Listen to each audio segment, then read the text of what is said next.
As we start to write more complex Python programs, we need to store information, data, stuff that we're working with to process later. So we'll do that using variables. So let's get started. I'm going to launch PowerShell. Tighten my window up a little bit. Bring it over. And we'll get started working with it. I'll go straight into the interactive interpreter. We'll start working with files more in a little bit, but a couple of rules for variables. Variables must start with a letter or underscore. Typically, they're going to start with a lowercase letter. A lot of the time. So A to Z, 0 through 9, and the underscore. So what are good variable names? Examples: age, first underscore name, or first capital N name. They are case sensitive, so you got to be consistent. Compay1, that does work. You might want to call it company if you're talking about a company. Spent money, also good variable name. Illegal variable names would be 9 underscore squares because it starts with a number. First dash name, that's illegal because it has a dash in there. And spent $, that's got a special character, so not allowed. So we're going to stick to text. So here we are in our interpreter. And before, when we were working with strings, we might just say Alice. We create that string, but that string kind of just disappears. We would have to retype that if we wanted to work with it, like to make it uppercase or something. But let's say we want to store that in our program because we want to use that later. Here we can create a variable called first underscore name, and then we can assign it the value of the string Alice. So notice when I hit enter there, it didn't print it out for me. This equal sign is not the same equal sign in math. So in math, both sides of the equation have to match. We're not creating an equation here. We're taking the stuff on the right and we're assigning it with this equal sign to the variable called first name. So now I can print first underscore name. Notice that I'm not putting quotation marks around this variable. I'm telling Python, look at that variable, give me the value, and print it out. So when I print first name, it'll tell me Alice. If I put quotation marks around first name, print quote first name. In this case, Python is not going to go look for the variable called first name. It's just going to print the actual text first underscore name. So one thing to be aware of: when to use quotation marks, when not to.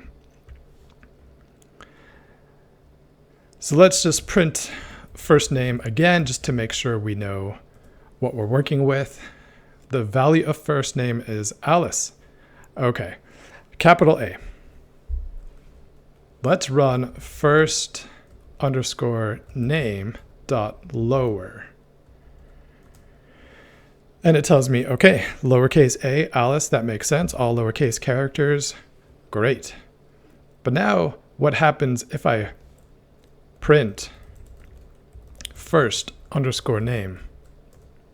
What the heck? My capital A is back. This is one thing that can surprise people who are new to Python or computer programming in general. This first name dot lower, calling that function didn't actually modify the value of my variable, which can be counterintuitive. If we want to save that change, we have to reassign it to the first name variable. So I would use first underscore name equals first underscore name dot lower. Strings are an example of an immutable data type. You can't change it. Once you've created a string, It's in your computer's memory. If you need to update it, you just have to overwrite the old value. So now, if I print first underscore name, it'll tell me that it's Alice. And I'm realizing now I put my camera probably in a bad location for some of the videos. Hopefully it'll be all right. I'll try to be aware of that lower right hand corner. So this is perfectly fine. So just know when you're updating a string, you typically have to overwrite the old value, using that equal to assign the new value to that same variable name. Let's do something similar. I'm gonna squish this up a little bit. Just give myself some space there. Age equals 25. So what kind of data type is this? Well, it's a number. We can do math on it. I can print age and it'll show me the value.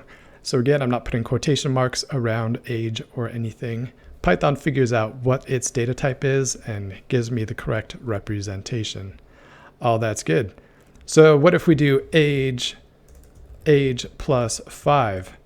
Python does the math for me and tells me, yeah, 25 plus 5 is 30. Makes sense. But if I print age again, still 25. So when I did age plus 5, Python did that calculation, but it did not update the value of age here.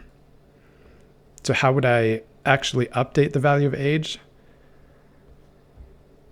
Similar to what we did with a string. This time we'll add 2 though. Age equals age plus 2.